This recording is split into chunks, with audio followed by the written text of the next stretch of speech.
Let's talk about India Canada. अभी जो हुआ वो एग्जैक्टली क्या हुआ, वो अगर आप सरल शब्दों में हमारे व्यूअर्स को बता पाएँ। निज्जर को क्या इंडियन एजेंसीज ने मरवाया? और ये बोलना जस्टिन ट्रूडो का, क्या उनका पॉलिटिकल कंपल्शन है? एग्जैक्टली क्या हो रहा है इंडिया कनाडा के बीच? देखिए, ये पिछले साल की घटना है जब G20 दिल्ली में हो रहा था, भारत मंडपम में, और हम दोनों साथ में थे भारत मंडपम में। और कनाडा के जो प्रधानमंत्री हैं जस्टिन ट्रूडो वहाँ आए हुए थे। उनका जब वो वापस निकले, प्लेन ख़राब हो गया, यहाँ पर फंस गए। मीडिया ने बहुत रिपोर्टिंग उनके खिलाफ भी की, कैनेडियन मीडिया ने भी मजाक उड़ाया। उसके बाद जब वो वापस गए, उन्होंने हाउस ऑफ कॉमन्स, जो कनाडा का पार्लियामेंट है, उसमें हिंदुस्तान भारत के खिलाफ, भारत की सरकार के खिलाफ एक स्टेटमेंट दिया। और उसमें ये कहा गया कि हमारे पास एक क्रेडिबल एलिगेशन है कि हरदीप सिंह निज्जर को जो जून या जुलाई के महीने में पिछले साल मारा गया था, उसमें भारत की सरकार का योगदान है। भारत की सरकार ने उसमें जो है भूमिका निभाई है। इसके बाद भारत की सरकार ने क्लियर किया कि हमारे साथ तो कोई आपने एविडेंस शेयर नहीं किया।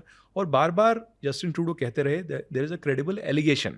क्रेडिबल एलिगेशन क्या होता है, ये आज तक मैं समझ नहीं पाया। जब आपके पास एविडेंस ही नहीं है तो आप क्रेडिबल एलिगेशन कैसे लगा सकते हैं? और आज तक कोई एविडेंस जो है शेयर नहीं की गई। इसके बाद हमने बहुत ही डिप्लोमेटिक स्पैट देखा कंट्रीज़ के बीच में। वीज़ाज़ जो है रोक दिए गए। जो लोग बार बार इंडिया कनाडा के बीच में ट्रैवल करते हैं उनको बहुत ही जो है डिफ़िकल्टीज़ हुई। बहुत सारे हिंदुस्तानी हैं, उनको कनाडा का वीज़ा रिजेक्ट कर दिया गया पूरी तरीके से। और ट्रेड जो टॉक्स हो रही थी इंडिया और कनाडा के बीच में, वो भी थम गई पूरी राइट। तरीके से। अब फिर से एक एस्केलेशन हुई। कुछ ही दिन पहले जो है फॉरेन मिनिस्ट्री जो है कनाडा की, उन्होंने एक नोट वर्बाल शेयर किया हिंदुस्तान की विदेश मंत्रालय के साथ। और उनको कहा गया नोट वर्बाल के थ्रू कि ये 6 लोग हैं आपके डिप्लोमैट्स। इसमें सबसे ऊपर आते हैं संजय कुमार वर्मा, जो कि आपके राजदूत हैं। इसके अलावा 5 और लोग हैं। इनको आप, इनकी डिप्लोमेटिक इम्यूनिटी जो है हटा दीजिए, हम इनको क्वेश्चनिंग करेंगे। ओह। और इसका मतलब ये था, क्योंकि वियना कन्वेंशन हर डिप्लोमेट को एक डिप्लोमेटिक इम्यूनिटी देता है कि जैसे कनाडा के यहाँ अगर डिप्लोमेट्स हैं, हम उनको अरेस्ट नहीं कर सकते, चाहे जितना भी ग्रीवियस केस उनके खिलाफ हो, उनको अरेस्ट नहीं कर सकते, उनको डिप्लोमेटिक इम्यूनिटी है। वैसे ही वहाँ पर जो हिंदुस्तान के राजदूत हैं या डिप्लोमेट्स हैं, उनको डिप्लोमेटिक इम्यूनिटी है और उनको अरेस्ट कैनेडियन सरकार नहीं कर सकती। ठीक है। तो बोला कि वेव ऑफ कर दीजिए ये डिप्लोमेटिक इम्यूनिटी, हम इनको अरेस्ट करना चाहते हैं या क्वेश्चनिंग करना चाहते हैं। तो हिंदुस्तान ने बोला ये वियना कन्वेंशन के खिलाफ है, आप कैसे ये कर सकते हैं? तो इंडिया ने इनको विड्रॉ कर लिया। जैसे ही इंडिया ने विड्रॉ किया, उसके 4 घंटे के बाद कनाडा ने स्टेटमेंट दिया कि हम इनको निकाल रहे हैं। तो आप निकाल कैसे सकते हैं, हमने तो पहले ही विड्रॉ कर दिया।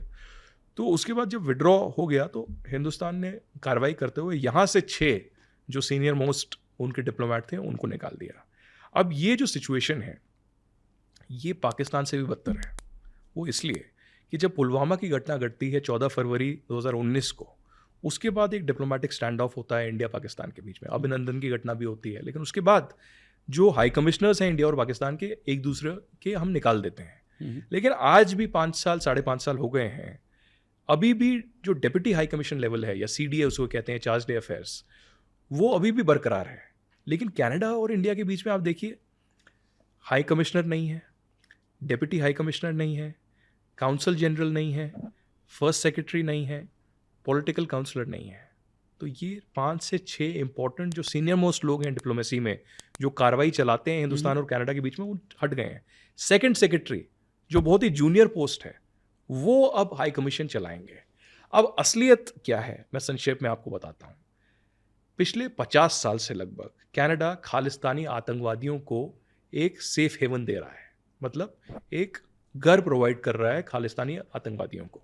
जितने भी खालिस्तानी आतंकवादियों को लगता था कि हिंदुस्तान में उनमें खतरा है, वो कनाडा चले गए, कनाडा में पॉलिटिकल असाइलम ले लिया। और निज्जर उनमें से एक था। निज्जर उसमें से एक था। निज्जर तो प्लम्बर था। वैसे निज्जर का जो प्रोफेशन था वो प्लम्बर था। और प्लम्बर होने के बाद वो कनाडा गया। वहाँ पर भी वो, मुझे लगता है, बाथरूम लगाता होगा, चीज़ें लगाती होगा। उसके बाद वो वहाँ पर जो खालिस्तानियों के कांटेक्ट में आया। और यही चक्कर है, कुछ लोग जो वहाँ पर जॉब ढूंढने जाते हैं और वो सक्सेसफुल नहीं होते, वो इन एलिमेंट्स के पास आते हैं, जैसे गुरबचन सिंह पन्नू हो गए, निज्जर हो गए या गैंग हो गए बाकी। और क्योंकि उनके पास पैसा नहीं होता, वो लोग बोलते हैं आप कॉन्ट्रैक्ट किलिंग में आ जाओ, आप गैंगलैंड वायलेंस में आ जाओ, आप गैंग में आ जाओ। तो वो गैंग में आ जाते हैं और उसके बाद उनका इस्तेमाल शुरू हो जाता है। तो निज्जर भी ऐसा ही था। निज्जर जो है RCMP जो कनाडा की पुलिस है, और सीसेस जो कनाडा की इंटेलिजेंस है, निज्जर उनका पर्सन ऑफ इंटरेस्ट था, उसका पासपोर्ट भी जब्त किया गया था, लेकिन उसको रिहा कर दिया गया। वो मुझे तो ऐसा लगता है कि उनका एजेंट बन गया। तो कनाडा की जो इंटेलिजेंस है वो उनके लिए काम करने लगे। लेकिन सबसे महत्वपूर्ण बात इसमें ये है कि 80s में इंडिया के पास इंटेलिजेंस आई कि कनाडा में एक बहुत बड़ा एक आतंकवादी हमला होने वाला है। वो इंटेलिजेंस इंदिरा गांधी ने और भारत की सरकार ने कनाडा के साथ शेयर की। उस वक्त प्रधानमंत्री कौन थे कनाडा में? जस्टिन ट्रूडो के फादर। और फादर साहब ने क्या किया कि उन्होंने बोला कि नहीं, कोई एक्शन लेने की ज़रूरत नहीं है। सीसिस ने भी बोला कि हम एक आदमी को चेज कर रहे हैं जो बम बना रहा है, कुछ आर्म्स ट्रेनिंग कर रहा है, तो कुछ तो होने वाला है। उसको बोला कि नहीं, आप रिकॉर्ड करते रहिए, कुछ ऐसा होगा नहीं। और होता क्या है, 1985 में कनिष्क एयर इंडिया बॉम्बिंग होती है जिसमें 329 लोग मारे जाते हैं। इसमें मैक्सिमम लोग जो मारे गए वो कैनेडियन हैं। और उसके बाद 20 साल 30 साल तक कार्रवाई चलती रहती है, जो बोलते हैं चक्की पीसिंग एंड गोइंग, और कोई एक्शन नहीं लेता। आप कुछ लोगों को अरेस्ट करते हैं, उसके बाद बरी कर देते हैं। और आज तक जो कनाडा में आतंकवादी या हमला हुआ है उस पर कोई न्याय नहीं हुआ, कोई जस्टिस नहीं हुआ। तो जस्टिन ट्रूडो तो वही करेंगे ना जो उनके पिताजी ने किया है, तो वो यही कर रहे हैं। खालिस्तानियों को एक ओपन प्लेटफॉर्म दे रहे हैं कि जो आपको करना है करिए, आपको कोई रोक टोक नहीं है, कोई कुछ नहीं होगा। और सबसे बड़ी बात मैं आपको कहूँगा कि ये मेरे हाथ में है, मैं कैमरा पर भी दिखा दूंगा कि दिस इज़ अ लिस्ट। ये डॉजियर है मेरे हाथ में। Okay, dossier of gangsters. इसमें सबसे ऊपर नाम है संदीप सिंह सिद्धू, बलविंदर सिंह सिद्धू, और ये कनाडा में रहने वाला है। इसका एड्रेस भी दिया हुआ है पूरी तरीके से।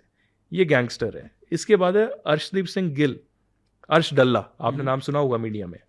इसके बाद नाम है सबसे इंपॉर्टेंट सतेंद्रजीत सिंह गोल्डी बरार, जो लॉरेंस बिश्नोई के गैंग का मेंबर है। तो ऐसे ही ये 7 नाम है, इनका कच्चा चिट्टा पूरी तरीके से इसमें दिया हुआ है। अब ये मैं किस लिए दिखा रहा हूँ, जस्टिन ट्रूडो कुछ दिन पहले आते हैं एक फॉरेन इंटरफेरेंस कमीशन में और कहते हैं कि इंडिया ने लॉरेंस बिश्नोई गैंग को डिटेल्स दी खालिस्तानियों की, और लॉरेंस बिश्नोई गैंग जो है उसके लोग खालिस्तानियों को मार रहे हैं।